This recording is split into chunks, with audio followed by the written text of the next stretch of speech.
आज हम बात करेंगे सेनेट के इलेक्शन सैयद यूसुफ रज़ा गिलानी की फतह और अब्दुल हफीज़ शेख की शिकस्त। और इसमें हम सबसे पहले बात करेंगे इस्टेब्लिशमेंट के बारे में। सियासी जमातें हर फोरम पर हर जगह ये रोना रोती हैं कि इस्टेब्लिशमेंट इलेक्शन चुरा लेती है।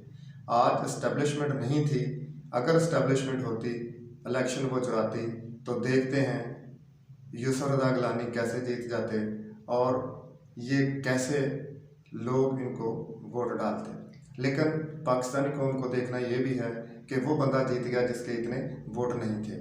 ये वो बंदा नहीं जीता, ये वो नज़रिया जीत गया है जिसने पाकिस्तान को लूट के खाया है। ये वो नज़रिया जीत गया है जो अदालतों से नाअहल हैं। ये वो नज़रिया जीत गया है जिनके बाप भी खाते रहे हैं पाकिस्तान को लूट कर, जिनकी औलादें भी खाती रही और आगे उनकी औलादें भी पाकिस्तानी कौम को खाने के लिए तैयार हैं। यूसुफ रज़ा गिलानी के मुकाबले में अब्दुल हफीज़ शेख साहब बहुत ही काबिल आदमी हैं। अगर उनकी काबिलियत को देखा जाए तो इसका सबसे बड़ा सबूत ये है कि यूसुफ रज़ा गिलानी के दौर में भी अब्दुल हफीज़ शेख साहब उनके वज़ीर ख़ज़ाना थे। और अगर यूसुफ रज़ा गिलानी साहब की काबिलियत को देखा जाए तो उनकी काबिलियत पाकिस्तान की कौम ने देखी है कि वो वज़ीर आज़म वज़ारत उज़्मा से नाअहल हो गए। इसलिए नाअहल हो गए कि उन्होंने स्विस हकाम को अदालतों के कहने पर सदर पाकिस्तान जो उस वक़्त थे आसफ अली ज़रदारी के ख़िलाफ़ ख़त नहीं लिखा, जिसकी वजह से पाकिस्तानी कौम को बहुत नुकसान उठाना पड़ा और इन्होंने अपनी वज़ारत उज़्मा भी गंवा दी। और फिर पाकिस्तानी कौम ने यह भी देखा कि यूसुफ रज़ा गिलानी की अहलिया ने तुर्क ख़तून अव्वल का दिया हुआ हार भी चुरा लिया था। यूसुफ रज़ा गिलानी के ख़ानदान में अली मूसा गिलानी जिसे एफिड्रीन भी कहा जाता था। और इसके साथ देखें और भी इनके देखें फैक्टर, अगर आज उनके अरकान पूरे भी नहीं थे तो वो कैसे जीत गए। एक दो दिन पहले की अब्दुल कादिर गिलानी की वीडियो भी आपने देखी होगी, वो कैसे वोट ख़रीद रहे हैं, वो कैसे पैसे भी दे रहे हैं और लोगों को जो MNA हैं उनको वोट ख़राब करने की तरबियत भी दे रहे हैं। तो आज जो वोट रिजेक्ट हुए हैं ये उसी तरबियत के नतीजे में रिजेक्ट हुए हैं और यूसुफ रज़ा गिलानी जीत चुके हैं। अब्दुल हफीज़ शेख साहब अपनी नशिस्त से हाथ धो बैठे हैं। ये हुकूमत के लिए भी बहुत बड़ा शॉक है, लेकिन जिसको शॉक दिया गया वो कप्तान है आगे, उसने ऐसे शॉक बहुत सारे देखे हैं। यूसुफ रज़ा गिलानी की जीत के बाद पाकिस्तान को लूट कर खाने वालों के हौसले और बुलंद हो गए हैं और वो दोबारा तवानाइयों के साथ देख लें ये सोशल मीडिया में कैसे एक्टिव हो गए हैं। और वही जिनके बाप दादा पाकिस्तान से भाग चुके हैं, जिनके भाई पाकिस्तान से भाग चुके हैं, जिनके वालिद अदालतों में चक्कर खा रहे हैं, वो बीमार पेशी हो तो वो बीमार हो जाते हैं, सेनेट का इलेक्शन लड़ना हो तो वो इस्लामाबाद आ जाते हैं और पूरी कंपेन करते हैं और हर किसी के घर MNA MP के घर जाकर वोट मांग रहे होते हैं। लेकिन जब उन्हें अदालतें बुलाती हैं तो वो बेड बिस्तर मरग पर लेट जाते हैं और कहते हैं कि हमारी तबीयत ख़राब है, हम अदालत में हाज़िर नहीं हो सकते।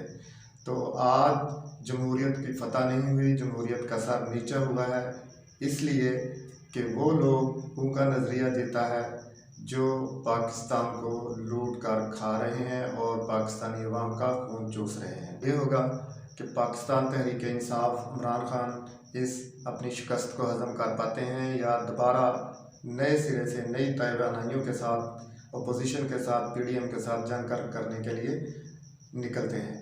अगर वो अदालतों का रास्ता अपनाते हैं तो वो भी उनके लिए ऑप्शन खुला है, अगर वो इलेक्शन कमीशन में जाते हैं तो वो भी उनके लिए ऑप्शन खुला है। उम्मीद है कि वो रेफरेंस दायर करेंगे, वो वीडियो को देखते हुए और इन वोटर्स के रिजेक्ट होने के बाद वो कोई अपना लाया अमल तरतीब देंगे। कप्तान इतनी जल्दी से हारने वाला नहीं है, ये पाकिस्तानी कौम जानती है। और पाकिस्तानी कौम उनके एक क्रिकेट का वाक़या याद होगा कि जब उन्होंने एक बैट्समैन को आउट किया, उसने कहा कि नहीं मेरे साथ ज़्यादती हुई, अंपायर का फैसला भी था कि वो आउट हो गया, लेकिन बैट्समैन ने कहा था कि नहीं मैं आउट नहीं हुआ, मेरे साथ ज़्यादती हुई है। तो इसी इमरान खान ने उस बैट्समैन को दोबारा खड़ा किया कि चलो दोबारा देख लेते हैं और अगली ही बॉल पे उसे दोबारा आउट कर दिया। और वो बहुत हौसले वाला बंदा है, वो बुलंद हौसला है, वो इनके साथ लड़ेगा, आखिरी दम तक लड़ेगा।